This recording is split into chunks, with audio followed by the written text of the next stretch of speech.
आदत हो चुकी है तेरी। सर्वोच्च ख्याति पर और गुस्सा निकालना चाहता था। कुछ देर बाद सर्वेंट ने आकर उन दोनों की प्लेट में खाना सर्व कर दिया। ख्याति को बहुत भूख लगी थी। उसने फौरन स्पून उठाया और जैसे ही एक बाइट अपने मुंह में देने वाली थी, सर्वोच्च बोला, रुको। ख्याति ने हैरान होकर सर्वोच्च की तरफ देखा। उसकी आंखों में कंफ्यूजन साफ साफ नजर आ रहा था। सर्वोच्च बिना किसी एक्सप्रेशन के बोला, टाइम क्या हो रहा है? ख्याति ने धीरे से कहा, 8:30 बज रहे हैं। सर्वोच्च गुस्से से घूरते हुए बोला, अगर तुम 6 बजे के बाद घर आई तो अपने लिए डिनर खुद बनाओगी, समझी? ख्याति ने अभी भी अपने हाथ में स्पून पकड़ रखा था। सर्वोच्च की बात सुनकर उसका हाथ थोड़ा कांप गया और उसका मुंह खुला का खुला रह गया। वो पैनिक होकर बोली, क्या? सर्वोच्च ने अपनी आंखों के इशारे से उसे स्पून वापस प्लेट में रखने को कहा और बोला, ऐसे क्यों रिएक्ट कर रही हो? क्या तुम्हें खाना बनाना नहीं आता? ख्याति ने वापस स्पून प्लेट में रख दिया और फौरन हाँ में अपना सिर हिलाते हुए बोली, मुझे खाना बनाना आता है। सर्वोच्च ख्याति को घूरता रहा। ख्याति को बहुत जोर से भूख लगी थी और उसका दिल कर रहा था वो सर्वोच्च का सिर पकड़कर उसकी प्लेट में दे मारे। सर्वोच्च उसे देर से आने के लिए मना भी कर सकता था, बट ये कौन सा लॉजिक हुआ कि डिनर खुद बनाओगी? सर्वोच्च का मेंशन शहर से इतनी दूर था कि कई बार तो ख्याति को टैक्सी के लिए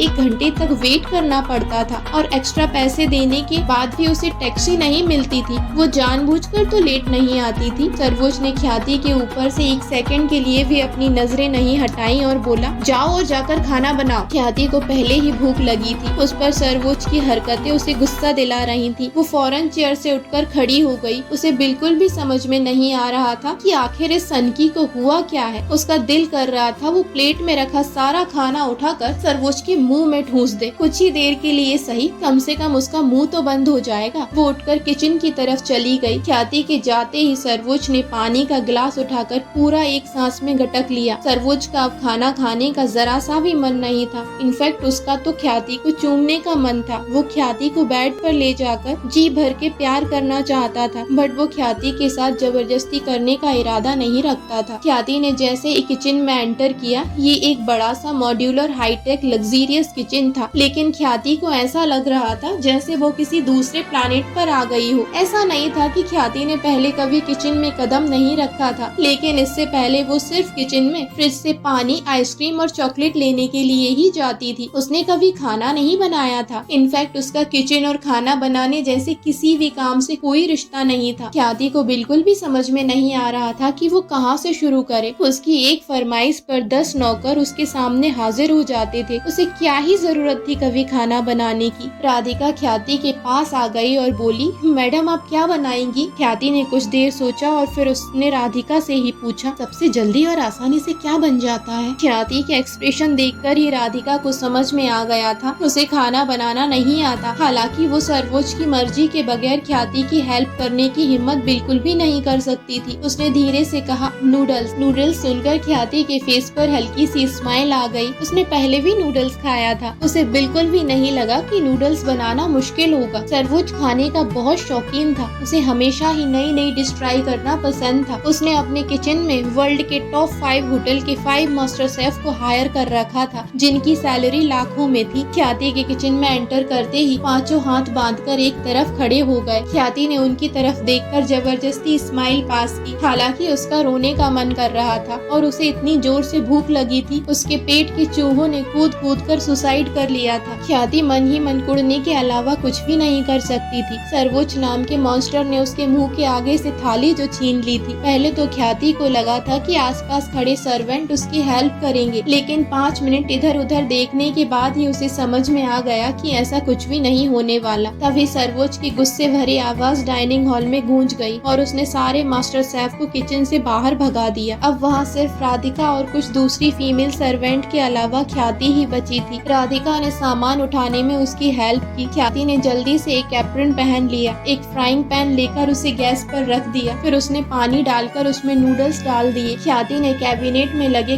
कंटेनर को देखा और एक एक करके सब के सब उठाकर किचन प्लेटफॉर्म पर रख लिए। वो एक एक कंटेनर को उलट पलट करके देख रही थी। तभी राधिका बोली, मैडम पहले गैस ऑन कीजिए। ख्याति थोड़ी एम्बैरेस हो गई। उसे लगा लोग मेरे बारे में क्या सोच रहे होंगे, मुझे खाना बनाना तक नहीं आता। हालांकि उसने जल्दी ही खुद को संभाल लिया। उसे बहुत जोर से भूख लगी थी और जब वो अपने लिए खाना बना ही रही थी तो वो चाहती थी कि उसके नूडल्स सुपर टेस्टी बन जाएं। उसने सारे मसाले भर भर के 2-2 चम्मच अपने नूडल्स में डाल दिए। राधिका ने कुछ बोलने के लिए अपना मुंह खोला, लेकिन ख्याति उसे रोकते हुए बोली, मैं कर लूंगी राधिका, मुझे आता है। वो नहीं चाहती थी कि सारी मेड उसे बेवकूफ समझे। राधिका कहना चाहती थी, मैडम इतने सारे मसाले नहीं डाले जाते, स्पेशली मिर्ची, आपका नूडल्स तीखा हो जाएगा। थोड़ी ही देर में तीखी स्मेल किचन में भर गई। ख्याति ने अपने बॉईल होते नूडल्स को देखा, जो ऐसे तो बिल्कुल भी नहीं लग रहे थे जैसे उसने अपनी लाइफ में पहले खाए थे। हालांकि ख्याति का बनाया हुआ नूडल्स देखने में बिल्कुल भी अच्छा नहीं लग रहा था, लेकिन फिर भी ख्याति ने उसे देखकर सेटिस्फाइड फील किया। कम से कम अब उसे खाने को तो मिलेगा। उसने नूडल्स को बाउल में शिफ्ट किया और एक मेड उसे तुरंत डाइनिंग टेबल की तरफ ले गई। सर्वोच ने डिनर कर लिया था, लेकिन वो अब भी डाइनिंग टेबल पर बैठा था। ख्याति जाकर चेयर पर बैठ गई। मेड ने जब नूडल्स का बाउल लाकर ख्याति के सामने रखा तो उस नूडल्स को देखकर सर्वोच की आईब्रोज सिकुड़ गई। ख्याति को बहुत भूख लगी थी, वो बिल्कुल भी वेट नहीं कर सकती थी। उसने फौरन एक स्पून भरकर फूंक मारा और नूडल्स अपने मुंह में डाल लिया। जैसे ही नूडल्स ख्याति के मुंह में गया, ख्याति के एक्सप्रेशन बिगड़ गए। तुरंत ही उसका फेस लाल हो गया और उसकी आंखें भीग गईं। नूडल्स इतना तीखा था कि ख्याति को लगा जैसे उसके कानों से धुआं निकलने वाला हो।